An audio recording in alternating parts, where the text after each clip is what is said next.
Hello everyone, in this video we're going to have a look at the skiing step. The idea is to stretch one's body, both legs and arms and the whole body, to achieve sort of a lung power. So what is that? Why do we need to develop that as well? This step is all about. So without further ado, let's get started.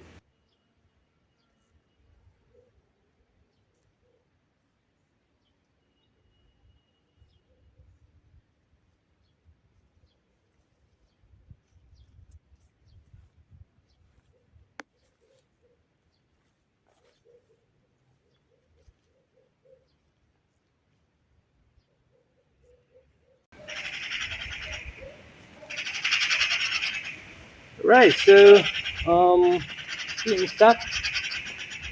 So we need to stretch our legs and also to stretch our arms and make it kind of diagonally. So let's have a look at how the technique is done first, and then we go deeper into the inner work and the application. So we could start normally with lowering the chi, knees and not going beyond toes. And we traditionally start with the empty step, where I don't have any particular weight on the leg I'm about to use in order to make a step. And then also hands. So the rest of steps we've been looking at, we did separate the footwork and the upper body work or hand work. Yeah. So here we do not split because it's really like this diagonal connection is a key for the step. So um, foot on the leg and palm on the hand are working together like this. So it's not maybe seen really that nicely in the leg, but in the palm, I'm stretching the fingers in the palm like this. And when I'm stretching the fingers, the power that flows into the hand, it also like becomes longer. So same motion I do in my foot. So try to stretch both hand and foot. And when I did this, then I just prolong the step a little bit. Okay, so to prolong the step, so here is my limit, but I'm using hand to prolong the step. Okay, so empty step, and I'm using my hand to prolong the step. Okay, empty step, and I'm using my hand to prolong the step. So again, empty step, and I'm using my hand, and I'm prolonging the step. Empty step, and prolong. Empty step, and prolong. Um, so, um, how to explain what the lung power is?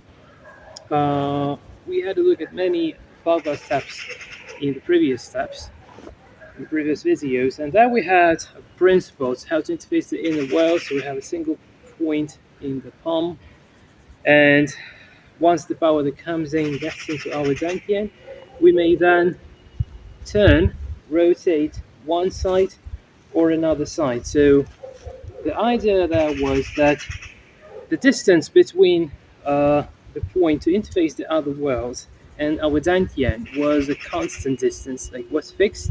So we can kind of rotate within this distance. But anyway, we have a single like limit where to operate, and within the single limit, we could like do various changes, also known as rotation, Bhagavad. But here, the principle is different, and this is very likely to what happens in Yan Taiji, where the long power is the core or the entire art. So the idea is that there is no longer a constant when it comes to the point where we interact with the outer world and our dantian.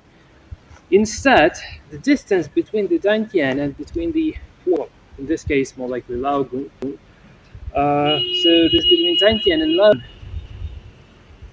gets stretched, okay? And then it also gets stretched inside, so making the different, making the distance less, and then making the distance small, okay? Longer distance, and goes to the infinity, to the horizon, and then again, distance gets closer, and distance goes to the horizon. So the idea is that the way I do it is this kind of distance is a variable now. So it may get closer, but it may also stretch. So when it stretches, so this is the exact principle. Like I cannot only stretch my hands or I cannot only stretch my leg. So stretching my whole body, and this always happens diagonally. So I'm stretching from this leg to this arm. Okay, so I'm stretching, making it like, you see, just stretching this. Okay, so also you might be familiar with the Pu stance or step, as to say in Chinese wushu. So I just stretch, stretch, stretch, stretch, stretch. Okay, and also stretch, stretch, stretch. I stretch and I stretch. So long power. Okay, but within the step, the skiing step, we make it diagonally, which is interesting because in Yan Tai Ji, diagonal goes to linear mode. So it's like more like static. You can absorb, you can make a fudging, long power, uh, like instant power, strike fudging. So it's more like kind of static, but the spirals within my body do contract and then they do expand, but they do expand and contract in a non-crossed mode. While in the step, in the skiing step, we have exactly the opposite. We have this cross mode. So stretching, but uh, as if we have been doing like this, right? And then like this,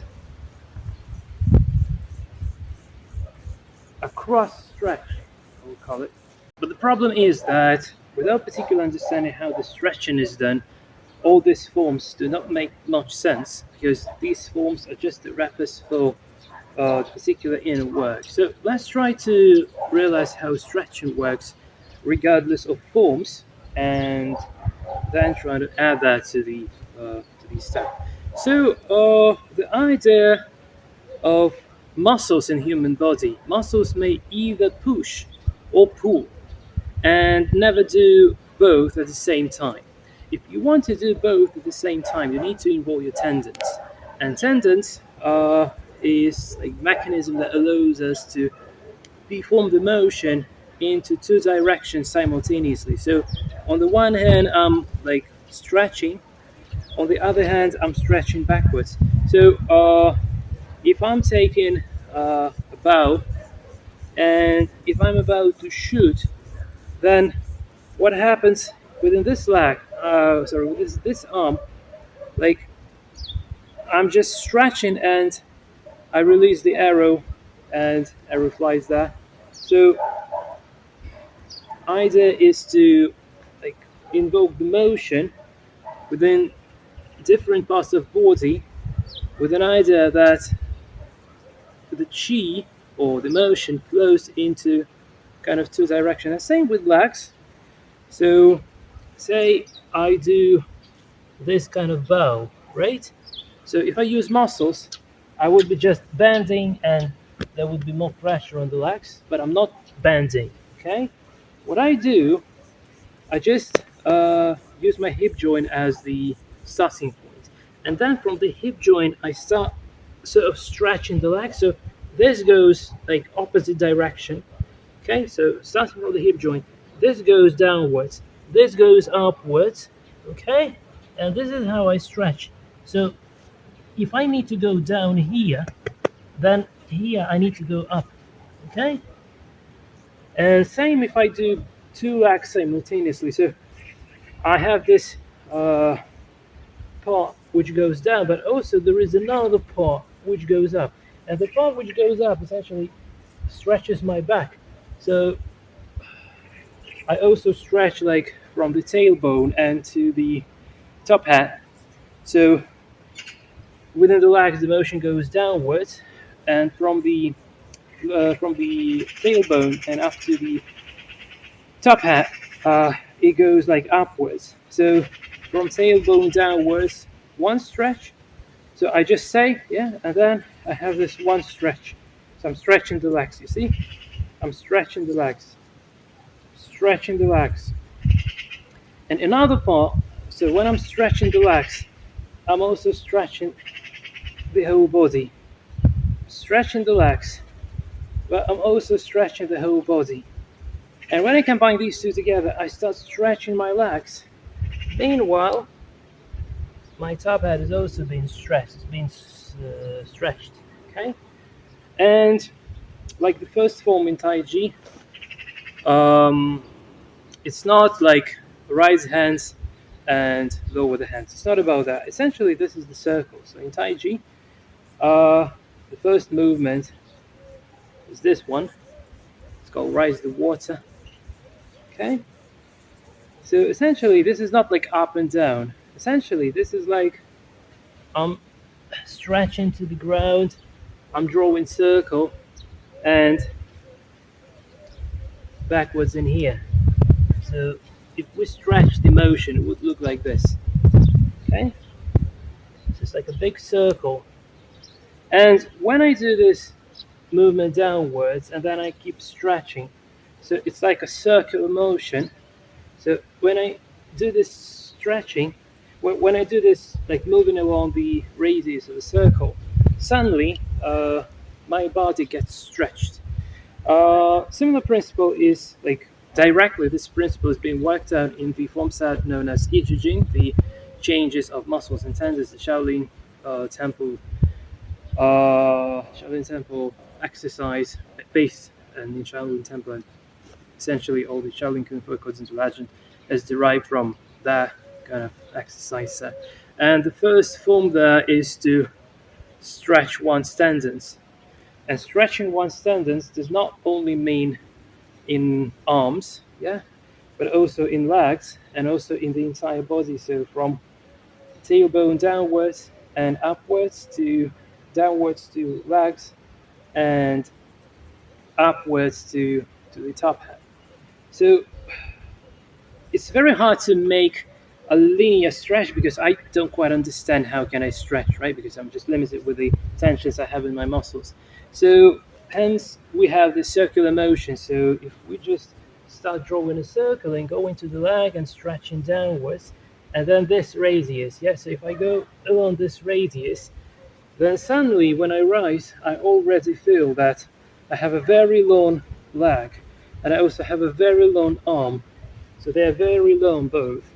And then if I just do the opposite way, so I stretch to this leg, so now I have this very long leg and this very long arm. And I make him even longer, and here is the step. Here is the step. So a very long one. Okay? Stretching, stretching, stretching, stretching. Goes like this.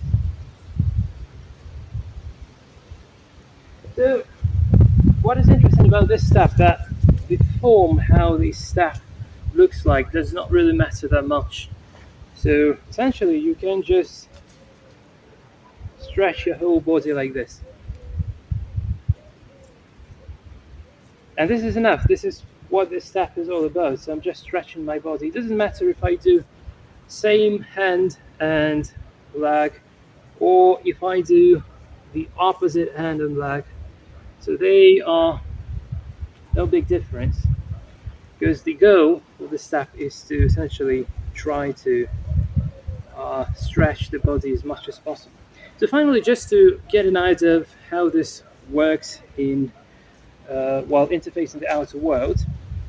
So there is a term known as long power. Long power is when you constantly doing something within a long period of time with a constant effort, and like you know that it might take many years to achieve, but you still believe in what you're doing and you keep going with this.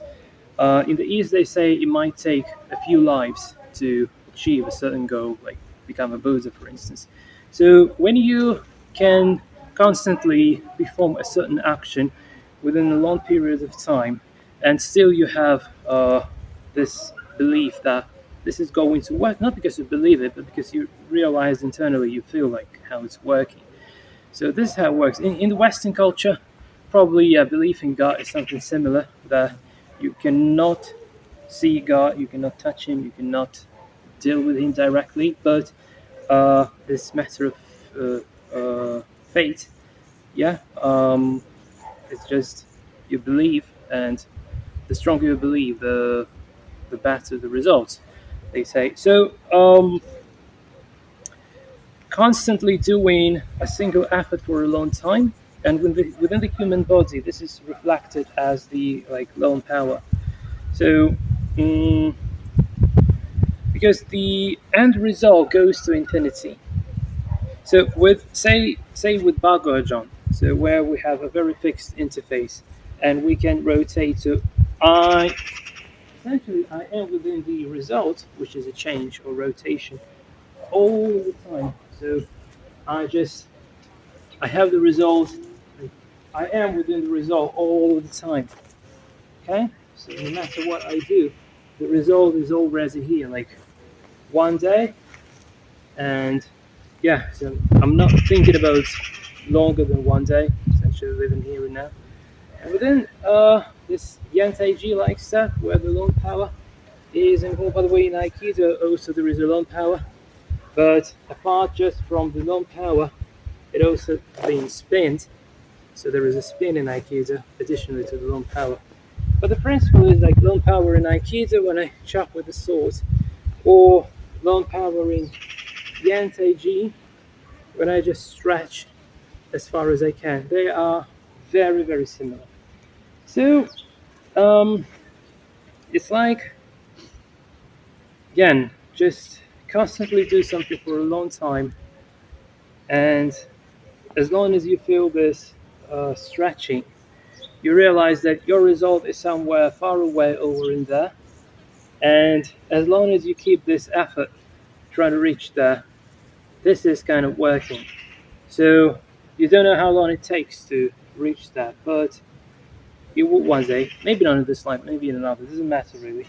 So this is the principle of this long power like application. And when there is a nice Chinese master, unfortunately died many years ago, I guess, Shi Ming. So Shi Ming, he was a Yan Tai Chi derivative practitioner. I don't particularly remember who was his teacher, but his style called Rui Tai Chi Chuan. So Rui Tai Chi Chuan is like Yan Tai Chi, but with the emphasis on the inner work and having the soft, flexible mind. Rui, that's the soft, flexible mind. So the idea of that is that if like authentic Yan Tai Chi is about like focus on forms, has inner work, but it has lots of forms, and you need to like learn those forms and like practice them by a lot. While in Rui Tai Chi Chuan, this is more like you just think about only you either stretching or like, contracting, and no matter which the movement is there. Yeah. By the way, this is the kind of a variant of the skiing step in Rui Tai Chi Chuan. So I'm just stretching back and forth.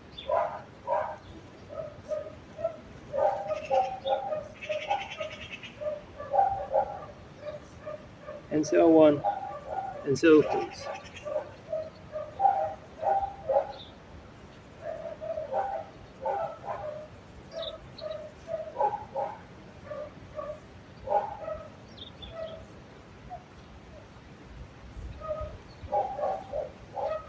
Essentially being within this long power all the time. The Pandu Jian are similar forces like in normal Yantai Ji, but the emphasis puts more like on this lone power.